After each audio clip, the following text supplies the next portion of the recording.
the American experiment, and the fear of sheepthink. One of the most dominant human tendencies is to move in herds. Christ acknowledged this fact when he referred to people metaphorically as sheep. They need good shepherds because they often come to incorrect conclusions on how to live, on how to act or where to go when they think more collectively.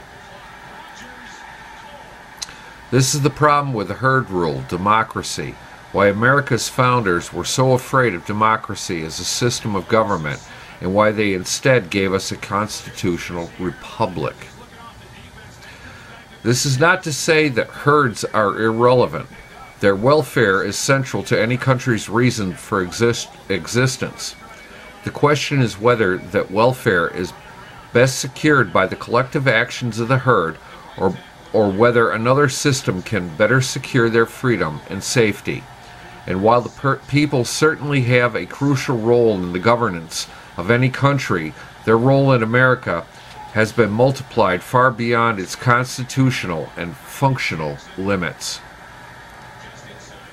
Almost anyone who has attended America's public schools over the past 50 years has been brainwashed with a diametrically opposed view on herd rule.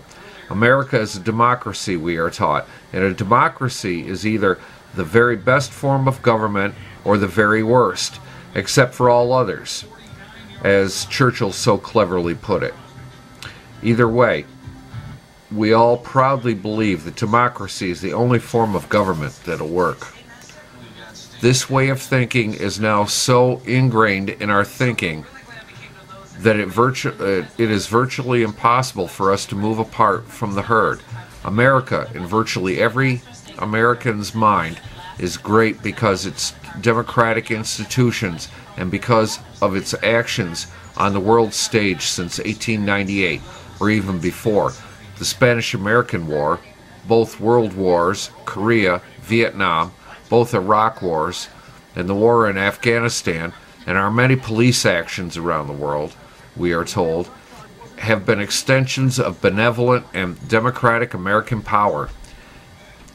Even if they have not always turned out as we hoped, they are manifestations of inherently good American intentions to bring herd rule to bad shepherd-ruled peoples, and are thus a good thing. And the same is true of our economic policy through the establishment of the Fed, Bretton Woods, the IMF, the World Bank, and so on. The common theme through all these initiatives is Americans' federal level of involvement. None of these actions was initiated or carried out by the lower level of government. The same is true of our monetary system and monetary policy over the past 100 years. Thus, when the American people become dissatisfied with anything that's happening in America, they seek to solve the problem in a highly predictable way. They try to change, a familiar word in 2008, the federal government. And they do this in the only way open to them, by voting for one of two major parties, both of which are fundamentally herd rule oriented, and neither of which has the slightest interest in altering the federalized locus of power in America. Editor's note, this is from the McIlvaney report still, and I'm just quoting it. This writer has long believed that America is a one-party state with two wings. Yep. Democrats and Republicans, controlled by the same liberal Eastern establishment, i.e., global socialists. George Wallace was right. Not a dime's worth of difference between the two parties. Americans have no choice, or only a narrowly restricted choice, as in Obama versus McCain, the establishment's two-handed pick socialist candidates. To criticize this centralized system is seen as fundamentally un-American, which is emphatically is not. It is certainly in peril, but not un-American. excuse me, certainly not un-imperial, but not un-American. The difference, which is incomprehensible to 98% of the public schooled Americans, has to do with the government-approved version of our national history. This history has been altered by people who stand to gain from herd rule and federal domination. Thus, only by recovering our true history do we have a chance of recovering liberty. Important in that process is understanding what America's founders understood about democracy. Herd rule is popular because it is completely deceptive. It gives the impression that individuals have a greater say in matters of governance that concern them, but that is not what happens. Instead of being subject to the decisions of the few informed governors, over whose opinions they admittedly may have very little sway, citizens become subject to the decisions of corporate governors, over whose opinions they certainly have very little sway, who have been elected by millions of ill-informed sheep. In reality, herd rule is a surreptitious route to the choosing of rulers on the basis of fear or greed. Herds by their nature do nothing but mill about when they are leaderless. But if a member of the herd is startled by a sound and begins to run, or starts moving to a better patch of grass, the herd will follow. In other words, the herd is always looking for a leader, any leader, and someone who seeks to panic or bribe the herd can often trump a calm leader who advises caution and prudence. America's founders realized that a herd could not reliably select a competent leader and built into our Constitution many checks on herd activity. We were taught in school that the checks and balances within the American system of government consisted primarily of having three branches of government at the federal level: executive, legislative, and judicial. But this was only one of the checks that was provided for.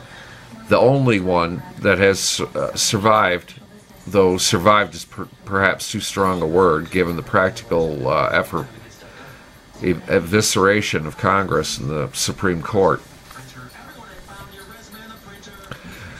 States' rights as a restrainer of an all-powerful federal government. The most important check on the federal government was the individual states that gave it life. Recall that the Constitutional Convention in 1787 was authorized by the states, which provided delegates to it. Federal-state tension arose early because of the convention that was authorized only to make changes to the Articles of Confederation, yet came up with a new form of government and constitution. The new form of government was considerably stronger than the states had planned for it to be. If the Articles of Confederation were inadequate, the Constitution overbalanced things in the federal direction, as evidenced by our problems today. But many leaders within the states recognized this problem early and sought to tame the beast with the Bill of Rights, the 10th element of which stipulated that the powers not delegated to the United States by the Constitution, nor prohibited by it to the states, are reserved to the states respectively, or to the people. Furthermore, even in the Constitution as written, there were several checks on the federal government by the states. States selected senators until this provision was amended in 1913. This provision made senators representatives of the states, not of the people, who were represented in the House of Representatives. The Electoral College, which is still nominally in effect and consists of electors from each state, elected the president, and amendments to the Constitution had to be approved by a two-thirds majority of the states. What this meant was that the only federal government officials elected directly by the people were members of the House of Representatives. All others were either elected by the states or appointed by those who were state elected, with the exception of the Supreme Court justices, who, in addition to being appointed by the state elected president and confirmed by the state selected Senate, were also subject to a confirmation vote by the House of Representatives. In short, even within the stronger than intended by the state's federal government, the states had an immense role in constraining the activities of that government. What this further meant was that both the work of governing at the state level and the electing of governing officers at the federal level was done by the people fully devoted to the business of governance. What a novel concept. Dismantling state power. However, that role has been systematically and methodically dismantled over time. Abraham Lincoln struck a huge blow against the states when he prohibited them from seceding. This effectively reversed the historical role of the states as overseers of the federal government. If the states could not choose to leave the Union, they were not sovereign entities as they had historically been considered since well before the Constitution was written. Under an equally centrist Woodrow Wilson, the states took several more crippling blows in 1913. First, the income tax was levied with the 16th Amendment, which provided the federal government with the primary fruits of all U.S. citizens' labors, and in turn provided the feds with the means to subjugate the states by offering or withholding federal funds for any given purpose. Second, senators were made subject to popular vote rather than selection by the states. And third, the Federal Reserve Act was enacted in secret toward the end of the year, which eventually placed unlimited currency creation at the federal level, thereby allowing it to vastly expand its power and reach the states and the people's the states and the people's expense. With the passage of time, the Electoral College, as a tool of the states to elect the president for every 4 years, has become mostly a formality. Electors rarely go against the popular vote in their states, though that happened in the 2000 election to widespread and vehement criticism. In many states, the electors are bound by law to reflect in their own votes the outcome of the state's popular vote. Massachusetts, Illinois, New Jersey, Hawaii, Maryland, and Washington are behind in effort to require states' electors to reflect their votes the country's popular vote, not even the votes of your own people. It's clear that this tool of the states has largely been mooted already and is targeted for even more irrelevance in the future. We'll be on with the next part. Peace.